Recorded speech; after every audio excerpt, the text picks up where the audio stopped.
Tignan nyo guys, so itong pyramid na yan, it's giving Louvre sa Paris. Wow! We're finally back! Access nyo po kapag ka po sasakay kayo. Ang taas niya, no? Tapos gusto ko na-share sa inyo na, ayan po, meron po tayo ditong sickness bag if ever. Hello guys! I'm back again with another video. At ngayon po, sa video na to, tayo po ay mag-e-explore ng Bana Hills. Pupuntahan natin yung bridge na may hand. And pupuntahan natin yung Fantasy Park. At ngayon, iisa-isahin natin kung ano mga pwedeng makita dito. Dahil, if ever po kung mag-check-in kayo dito sa Mercure, pwedeng-pwede nyo itong puntahan mapa umagang-umaga at gabing-gabi. Okay? So, let's go guys. Noong una kasi nagpunta tayo dito, day tour lang. So, parang namadali tayo. And now, meron tayong maraming time para mag-explore. Ikutin natin yung mga restaurants, ikutin natin yung mga amusement park, ikutin natin yung church and everything. So, share ko lang sa inyo guys, if ever kung hindi nyo pa napapanood, yung vlog ko about dito sa Mercure, panoorin nyo na sa previous vlog natin. Tignan nyo, oh, walang katao-tao pa. Oh, diba? Ang ganda pa guys. Tara na, magpunta na tayo. Actually, kinlarify ko lang sa front desk kung magbabayad pa tayo, pero hindi na po tayo magbabayad dahil kasama na siya sa ticket natin. And tignan nyo. Wala pang katao-tao. I mean, meron, pero kukunti lang. Ngayon, gusto ko lang i-share sa inyo na ito pong Bana Hills, guys.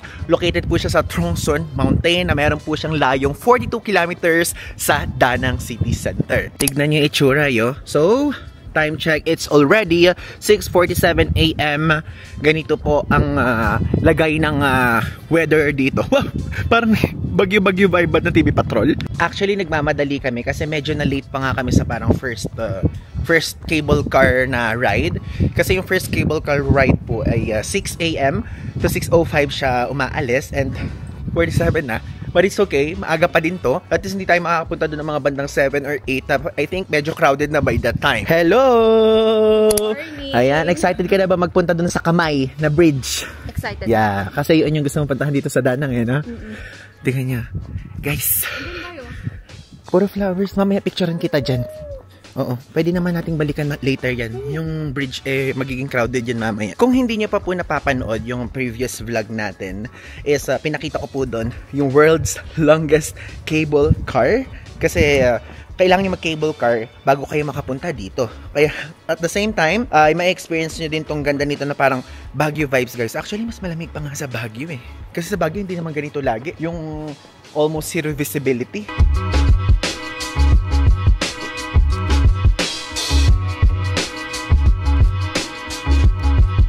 Pwede nating itry ito mamaya, parang gusto ko massage ng ganyan. Though, bago tayo umuwi, parang plano namin mag-Vietnamese massage, guys. Like yung parang Thai massage na nakaupo lang sa kanto-kanto, ganun. Pero sa third hotel na natin yung gagawin dun sa area na yun. Ayan, from Mercure, dito, going to Hawang, yung mambasa dyan. So, Golden Bridge, ayan po. Let's go! Ayan po yung time para makita nyo, 6 AM to 6:05, 6:30, so 6:35, 7 to 7:05. Medyo may time talaga, no? Kasi hindi pa siya umaandar ng todo-todo eh. Walang tao. Like literally walang tao. Grabe. Ganyan naman guys, napakaaga namin. Like literally, tignan nyo, sarado pa siya. Though, merong first ride eh. I think nag-stop na yon, tapos ito ulit, nag-resume. I mean, magre-resume later. Meron na po mga tao guys. Dumadami ang madlang people, dabber cats. Yay! Konting minuto lang ang hintayin natin kasi 6:52 na. Then, 7 o'clock daw mag-open, sabi ng staff.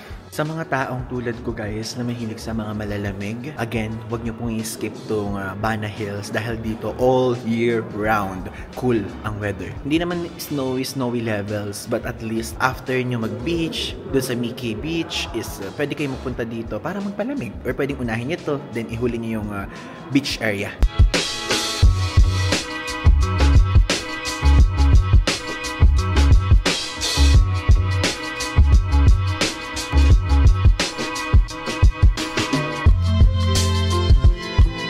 Here! Let's go down! Guys, napakaaga namin pero napakabagi naman guys. Diyos ko! At least, kukunti lang yung tao. Yan ang mahalaga. Maya ko na kayo guys itutour dito. For now, sa Golden Bridge na muna tayo. Here! Golden Bridge. Wow! We're finally back dito sa Golden Bridge! Alam nyo guys, konting fun fact na naman about dito sa bridge na to. Ito po ay nag-open noong taong 2018. O diba? Hindi pa siya ganoon katanda. So yan, makikita nyo po meron dyang hand, tapos doon sa side na yan. So dalawang kamay. Bali, ito po ay may length na 150 meters. Tapos meron po itong width or lapad na 12.8 meters. So guys, nakapag-picture na kami at nakapag-video dito at nakagawa na ako ng reels. Si ate ko, ng-video ko na din. And guys, time check, it's already 7:22 AM. Ganito po ang crowd dito. Actually, wala mang crowd eh. Kukunti lang, oh. Ayun. Tapos dito, medyo madami sa side na to na kung saan doon yung pintuan sa cable car area. And alam nyo, I highly recommend na gumising kayo ng maaga kapag ka po mag-check-in kayo sa Mercure. And super sulit niya talaga. Tignan nyo, wala pa rin katao-tao, oh.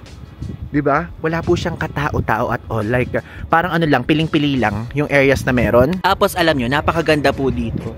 And yung kamay niya, medyo may style siya na pagkaluma vibes, ganyan. And alam nyo, parang balat ni Thanos sa sa Marvel movie. Parang ganun. Plus, itong bridge na to, made of steel, fiberglass, and concrete. Kaya super tibay niya talaga. Like, hindi naman siya, alam niyo parang mga suspension bridge. Though I know magkaibang suspension bridge sa mismong bridge. Pero ito, hindi to ganun. Just in case kung kayo po ay natatakot tumalon-talon, yun, hindi ganun dito.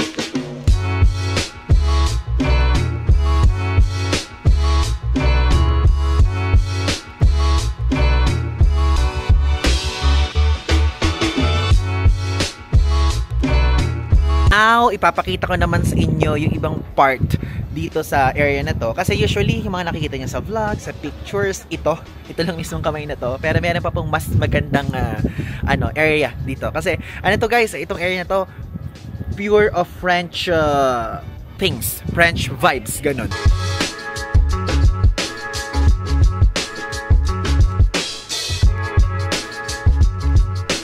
Ngayon guys, naglalakad-lakad na po tayo dito. At alam nyo, karamihan dito, sarado pa. But kumbaga, nalilibot natin siya kahit sarado pa. Kasi, ang cable car, ayan, yung nakita nyo cable car na yan, from Mercure, nagbubukas na po siya ng 6 AM tulad ng sinasabi ko before. And also, yung parang mismong Bana Hills cable car, kapag katitignan nyo din siya online, ang simula po ng operating hours nila is 8 AM. At ngayon po is 7:33 pa lang. Kaya sarado pa. No, you're enjoying Danang so far? I'm enjoying Danang. Okay, so I think mas mag-enjoy ka kapag ka sa Sapa. Sapa. Iba kasi vibe din sa Sapa. Though, maganda din dito ha, don't get me wrong. Pero sa Sapa, iba. Malamig din. And, aside, kalamig? Parang mas malamig dito eh. Parang mas malamig dito. Eh, yung punta ko sa Sapa before, parang December ba or November, so dapat malamig din doon. Pero guys, dito mas malamig. Alam niyo yan? Nung unang punta ko dito, like nung panoorin niyo yung cruise vlog, kasi nag-day tour kami dito, malamig din siya eh. Pero konting hindi malamig kumpara dito. Gets niyo yun?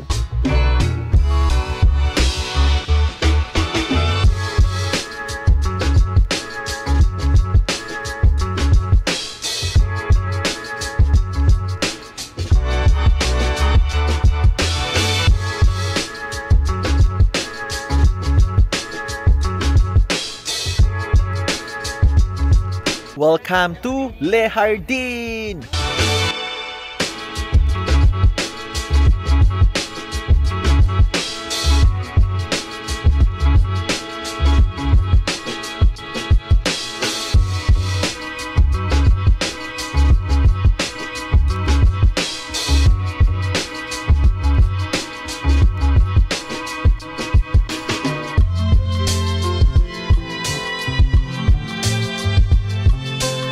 Yung mga video guys na pinakita ko sa inyo is kasama yan sa Le Jardin. At dito kasi mayroon ditong 9 Timb Gardens. At so far, ito yung pinaka nagugustuhan ko kasi mayroon dyan tulips. Tapos mayroon ditong sunflower though. Yung sunflower parang I think hindi siya totoo. Actually yung name talaga nito, Le Jardin de Amor. Tama ba yung pagbigkas ko? Basta yun guys. Ang ibig sabihin nun is Garden of Love. Again, this one, ma-access nyo po kapag ka po sasakay kayo via Bana Hills Cable Car. Para makita nyo to, guys, bili kayo ng ticket online kung hindi kayo mag-check-in sa Mercure. Yung ticket naman po sa Bana Hills na cable car is available naman sa Klook. So yung link ilalagay ka sa ibaba. And also, kapag po meron kayong extra time, kung gusto nyo gamitin yung code ko, feel free to use it para maka-discount kayo ng 5%. Mga may mahilig po dyan sa flowers, ito po okay na po ito dahil wala po itong separate fee. included na siya.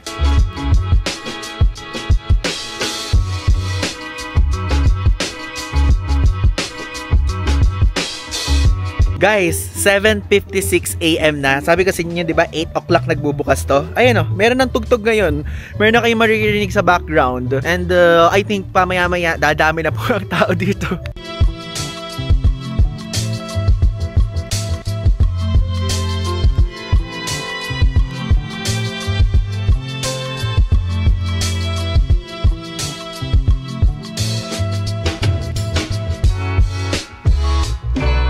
Guys, share ko lang sa inyo na ito pong area na to, which is itong Bana Hills talaga na to, is na-establish noong 1919 ng mga French people para guys takasan talaga yung init sa Danang City Center, which is effective. Thank you po sa mga French people.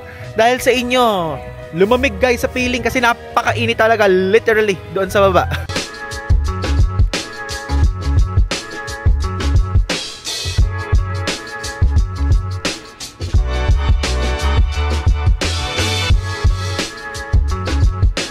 Andito po tayo ngayon sa Lin Hung Pagoda at gusto ko lang i-share sa inyo na dito may makikita kayong Buddha. And ayan o, tignan nyo ang taas, 27 meters. Ang taas niya, no? Tapos gusto ko lang i-share sa inyo na yan po ay huge white Buddha na nakaupo sa lotus. So ito po, lotus po ito. Area na to guys, ang makikita nyo is traditional Vietnamese Buddhist architecture. Like, di ba ang dami natin mga napupunta mga Buddhist temple. So iba din talaga siya. And meron siyang kamukha sa Sri Lanka na napuntahan natin na ganong vibe.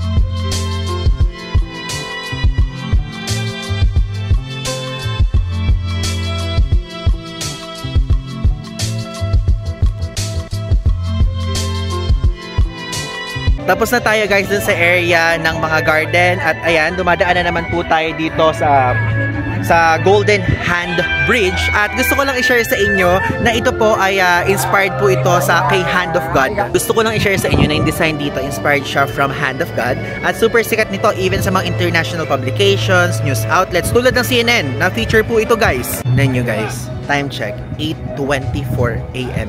Napakadami na pong tao dito sa bridge. Finally, tapos na po tayo dun sa Golden Hand Bridge. And ngayon, tulad ng sinabi ko sa inyo, papakita ko sa inyo yung mga meron dito sa bilog na to bago makapunta dun sa mismong kamay. Dito guys, ayan, mayroong Golden Bridge, dito, gift na stall.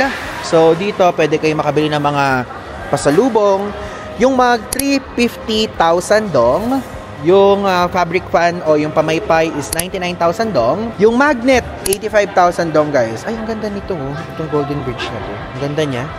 Tapos, keychain, 35,000 dong. Stickers, 35,000 dong. Tapos, ito oh, cap, 99,000 dong. Then, bucket hat. Wow, ang lakas maka-Prada nito ah. 190,000 dong. Mayroon din dito ng bilihan ng food. So, chicken hotdog, 100,000 dong. Bana sausage hotdog, 110,000 dong. And, yan, ayan po yung itsura. Yeah, tapos may popcorn dito kung mahilig kayo, 35,000 dong. Dito naman sa area na to, going to Danang City na yan. So, sasakay na naman po sa cable car dyan. And tayo, hindi tayo dyan sasakay because, again, naka-check-in po tayo sa Mercure, French Village, Dana. Okay? So, again, kung gusto niyo po talagang ma-solo niyo yung bridge na yun, I highly recommend na mag-check-in kayo sa pinag-check-inan din natin. Mayroon nga din pala ditong Starbucks, oh. Diba? Now, let's go back po! Yan. Babalik na tayo sa French Village area na kung saan andun yung hotel natin. Then later, pupunta po tayo sa Fantasy Park. Doon napakaaga kasi natin ngayon, kaya kakain muna tayo ng breakfast. Thank you! Kam-an! Nabubulol pa ako guys sa Sin Chow sa Kam-an. So, Vietnamese lesson 101, ang ibig sabihin ng Sin Chow is hello, hi, ganun. Tapos, Kam-an, thank you. Kam-an. Gam-an. At gam-an. Gam-an. Gam-an. Gam-an, tas Sin Chow. At least basic Vietnamese words.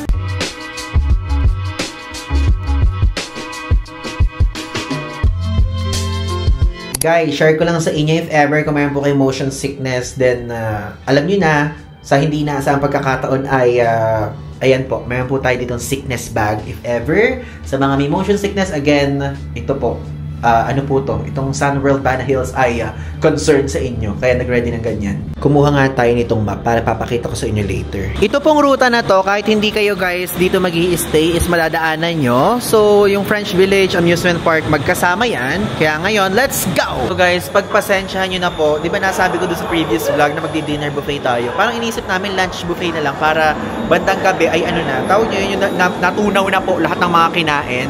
So, dito tayo bababa later para mag-lunch buffet. Check nga muna natin. Ano muna tayo? Wait, ayun na. Kasi wala pang bumababa, kaya tayo nagpa-andar. Puntahan muna natin ngayon guys tong Clips Plaza and Luna Castle. Tignan nyo guys, itong pyramid na yan. It's giving Louvre sa Paris.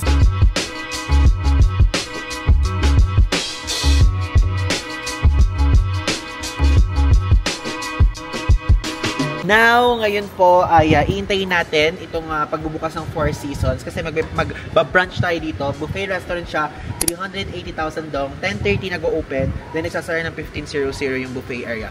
And tayo, mga bandang 11 tayo magpunta doon. And maaga pa guys, 8:43 pa lang. So pupunta muna tayo sa hotel kasi meron akong kailangan i-edit. And papatry natin kay ate yung lunch buffet!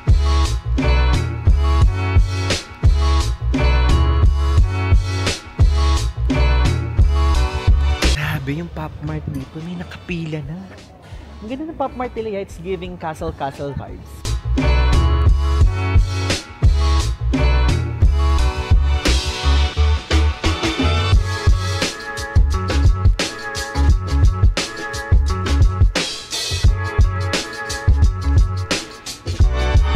We're back guys! At ngayon ay pupunta na tayo sa Four Seasons ulit na area and kakain tayo doon ng ating brunch. Actually, it's already magi-11 na dito, so 12 noon na sa atin sa Pilipinas.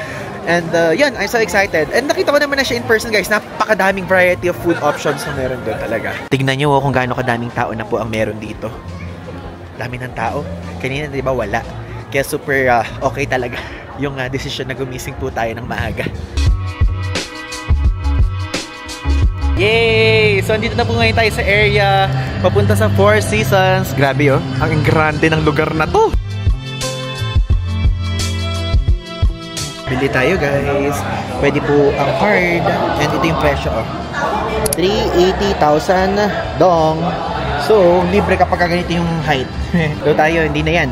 So, children ticket, merong mga height na ganyan kung saan pumapasok po ang anak niya if ever. Then adult. Let's go! Nakabili na po tayo ng ticket. Then, baba na tayo. Grabe, alam nyo, ayan, si ate nga pala, nandun na siya. Kumukuha na siya ng pagkain para later ako naman dun. Tapos, binabantayan ko na muna to. Gusto, alam nyo ba, dito tayo kumain before at nung kumain kami dito, okay siya eh, kasi napakadami guys. Tignan nyo Wait, mamaya mapakita ko sa inyo, pero ngayon, ito muna. Simula dito, yan, hanggang dito po, hanggang dyan, meron pagkain, like iba-iba. And I'm so excited to eat kasi hindi tayo kumain ng madami kagabi. Kasi yung kain natin, yung Japanese food lang nung kahapon, yun, tapos di na tayo nag-dinner, then hindi pa rin tayo nag-breakfast, tapos ito yung first full meal natin ngayong araw. Now, ipapakita ko sa inyo guys yung mga food options. Tignan nyo! Andito ngayon tayo sa meat section. So, meron ditong roast dog, tapos meron ditong pork, then dito meron ditong, ano to? Salt skin chicken. I-scan ko na lang guys kasi makikita nyo din naman kung anong klaseng food siya.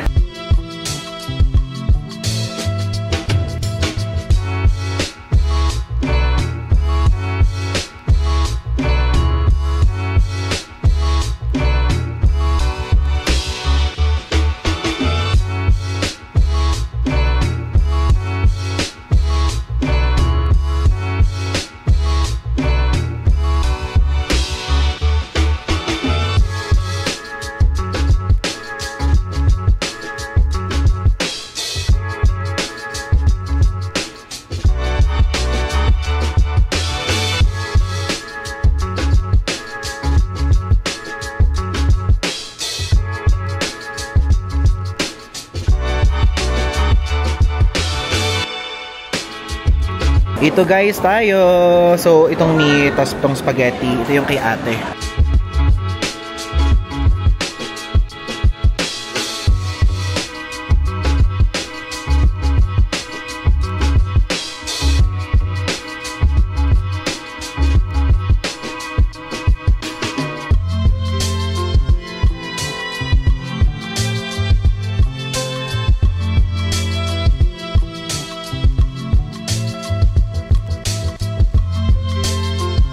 Okay, so tapos na tayo ngayong kumain. And so far, i-rate ko po ang mga pagkain doon ng 9 out of 10. So bakit hindi ganun ka-perfect? Kasi meron pa akong mga hinahanap na iba na wala doon. But guys, don't get me wrong, masarap po ang mga pagkain doon. And I highly suggest if ever kapag pupunta kayo dito is kumain kayo doon. And also, kapag kasi day tour, ganyan, yung included po na food, kapag may lunch is doon usually sa Four Seasons. Kasi before na nag-day tour kami, is yun po ang pa-lunch talaga. At least sulit, di ba? And sa price niya na 380,000 dong is, ano na siya, sulit na siya kumpara sa Pilipinas. Parang yung 380,000 dong, yung kumpara sa pera natin, eh parang sangyupsal lang, hindi parang Vikings level. Yung kasi parang Vikings level eh, di ba? So, ikaw ate, anong thoughts mo sa ating kinainan na Four Seasons? I-rate ko siyang 10 out of 10. 10. Enjoy ako. Oo. Ano pinaka nagustuhan mo? Pork. Yung pork, tsaka yung mga shrimp. Shrimp. Kasi minig ka sa shrimp. Buttered shrimp yun, no? Butter shrimp, tsaka yung fried rice nila. Parang chow fan. So, 10 out of 10 and also sa price, okay na din, ha? Okay. Sulit na sulit. We're here na guys ngayon sa Fantasy Park area. Ay, parang gusto ko dito. Dito na lang kaya ako. Buko. Kasi guys, gusto ko lang i-share sa inyo. Napakaaga po kasi namin gumising. Like 5 AM pa lang gumagayak na kami or nag-aayos na kami. Dahil kailangan maaga kami doon sa Golden Hand Bridge para kukunti yung tao. Tsaka mas mainam na magpunta ng maaga kasi para masolo nyo yung view, mas maraming picture. O, diba? Tulad ng picture natin. Oo nga pala, share ko lang sa inyo, mayroon akong post sa Instagram po. Ilalagay ko dito yung screenshot. Boing! Ayan. So, if ever, kung meron po kayo IG, feel free to follow me there. And nag-post po ako ng photo doon. We're now here sa Fantasy Park or mas kilala po ito bilang largest indoor amusement park dito sa Vietnam.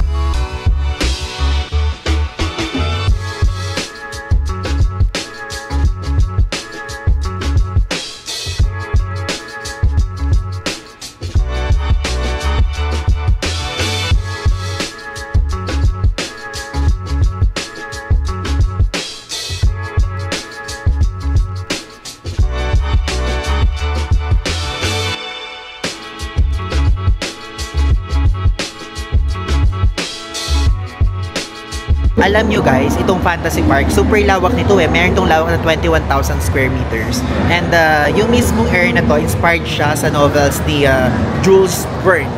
At alam nyo, since first time ko dito, at wala din naman guys akong balak mag-rides. Alam nyo naman yun. Si ate nga inaaya akong mag-rides. Kaya lang ayaw niya sumakay kapag hindi ako sasakay. Ayoko talaga, hindi ko talaga kaya guys. So, if ever kung pupunta kayo dito, pwede nyo siyang i-check. And also, pwede din kayo mag-ride kasi hindi ganun kahaba ang pila kumpara sa EK, Star City, Dr. Disneyland, Disneyland. Dito hindi po gaano. Dito nga, tignan nyo, walang gaanong tao sa area na to. Now, let's continue ang pag-explore dito sa mismong area sa French Village. Guys, alam nyo, dyan sa area na yun yung hotel natin. Like, I mean yung hotel room, dyan po sa area na yan. Kasi ito yung view eh. Ito yung view ng window. Gosh, buffet din pala dito oh. Yoko na. Nabusog na ako masyado. Dito? Dito? Vietnam noodles. Ay, pwedeng kumain tayo dyan before we go down tomorrow, na? Pwede natin i-try. Check lang natin guys kung magkano para may idea tayo. Ayan, special mixed noodles, 175,000 dong. Then, combo na merong coconut, 220,000 dong. Wala silang buncha. Yung buncha hinahanap ko. Hindi mo pala titikman yung buncha, no? Yan ang favorite ko, number 1. So, ito, chicken ba to? 100,000 dong. Tapos ito din, roasted chicken, 170,000 dong. Post nyo na lang kung ano magugustuhan nyo. Again, ito po ay katabi lang ito ng Mercure Hotel.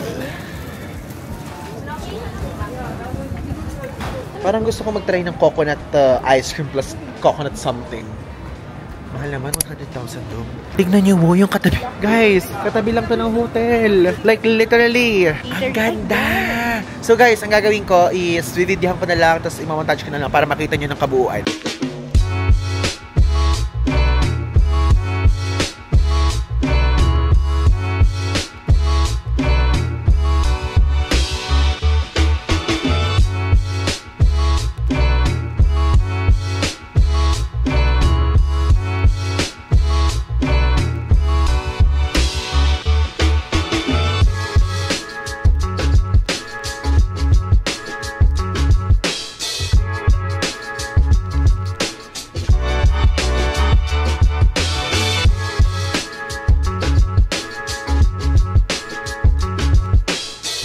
Diba guys, ang sinabi ko sa inyo, yung ating hotel is Mercure, then yung building natin is Hotel de Paris, ganyan. Tignan nyo dito, oh, iba naman, diba? Ganda dito sa area na to, oh.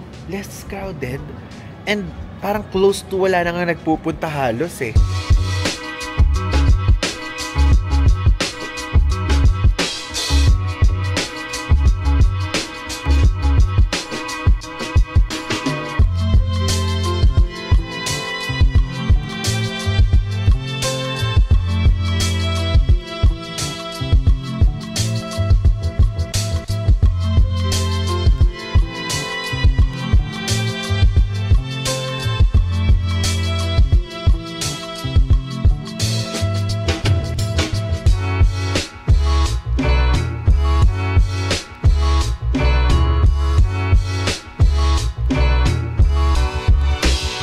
Gusto ko lang din guys i-share na dito po maaga din po nagsasara yung mga establishments. So around 4 o'clock to 5 o'clock, merong mga nauunang magsara, merong mga nalilate. So far din sa side na to, mga sarado na. And ito na lang yung isang natitirang bukas dito sa area na to. Tapos yan po yung mga binebenta dito. Then si ate, gusto niyang itry itong Sun Craft Beer Bana Signature. So, bumili po tayo niyan. Ang presyo po nun is 50,000 dong. Kung siya yung Sun Craft Beer ang iinamin, tayo po, tea!